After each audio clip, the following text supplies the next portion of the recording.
Hey everyone, welcome back to my channel. Today I'm going to be talking about a case that has divided fans, critics and the media. YNW Melly's double murder charges. This is a highly controversial topic, and while everyone is entitled to their own opinion, I want to break down why I believe YNW Melly might be innocent.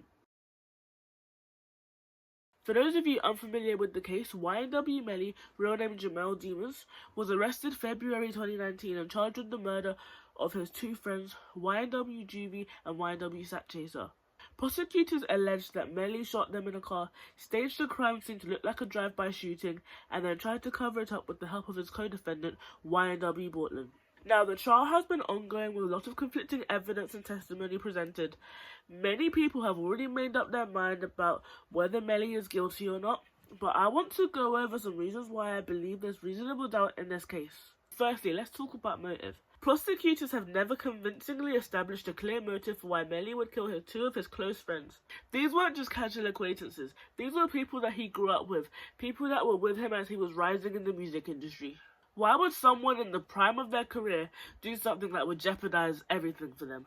Like, it just does not make any sense. Of course, we can't rule out that people sometimes do irrational things, but without a strong motive, it's hard to fully believe the prosecution's narrative.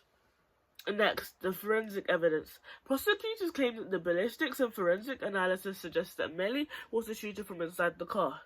But here's the problem. This evidence is far from airtight.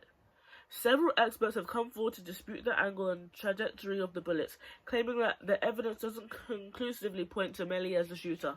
Additionally, some reports suggest that the crime scene could have been tampered with, which makes it even more difficult to trust the forensic evidence that's been presented. The burden of proof in the criminal trial is to prove guilt beyond a reasonable doubt, and to me, there's just too much uncertainty surrounding the forensic evidence to say definitely that Melly pulled the trigger. YNW Portland, Melly's co-defendant, was reportedly with Melly on the night of the murders. According to the prosecution, Portland helped stage the scene to look like a drive-by shooting, but here's where things get tricky. Portland has been inconsistent in his statements, and his story has changed multiple times. In any serious criminal trial, inconsistent testimony is a huge red flag. If Portland was indeed covering for Melly, why wouldn't his story be more aligned with the facts from the get-go? These inconsistencies raise major questions about what really happened that night.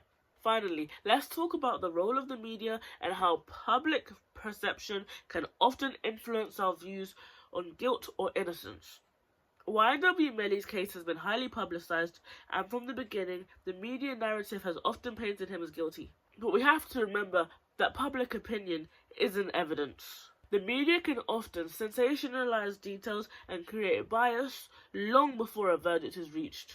It's important to step back from the headlines and think critically about the facts. Melly is still a human being, and he's innocent until proven guilty in the court of law. It's easy to rush to judgment, but the legal system exists to prove justice based on evidence, not speculation. At the end of the day, I'm not saying Melly is 100% innocent, but I do think there are enough holes in the prosecution's case to have reasonable doubt. Without a clear motive, questionable forensic evidence, inconsistent testimonies, and the media's influence, it's hard for me to be convinced that Melly committed the crime. I know this is a sensitive topic, and I'm not here to disrespect anyone involved in the case, but I do believe that the facts need to be thoroughly examined before we rush to judgment. Thanks for watching, and let me know your thoughts in the comments below. Do you think Melly is innocent, or do you think prosecution has enough to convict? Don't forget to like the video, subscribe to the channel for more, and hit the notification bell so you never miss an upload. Thanks again for watching, and I'll catch you in the next one.